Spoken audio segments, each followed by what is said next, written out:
Welcome to the Tech Egg. Don't get scrambled. Enjoy the video. In this video, I will show how to make gravy Kathal, only way. Start by prepping jackfruit, onions, tomatoes, spices, and stock so cooking moves smoothly. I explain spice timing, tempering, and simmering to develop depth without overpowering the jackfruit.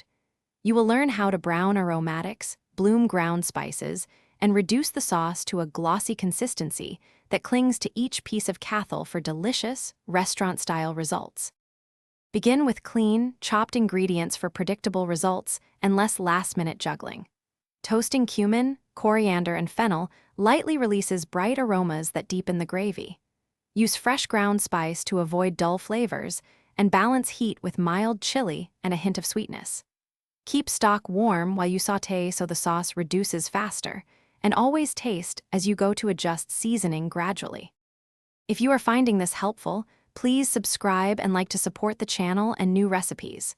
Quick recommendation: read anywhere with the new Kindle Paperwhite for relaxed kitchen breaks and recipe browsing. Its glare-free display makes following steps effortless. Check the description for the link and other deals so you can pick one up if you want. Thanks for the support. Now let's get back to the video. Sear onions until they show edges of color, then stir in ginger and garlic for a fragrant base.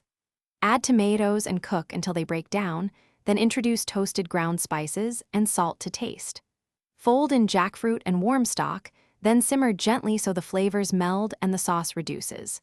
Finish with a splash of lemon or yogurt for brightness, and garnish with cilantro for a fresh lift. Thanks for watching. Consider subscribing if I helped unscramble your problems.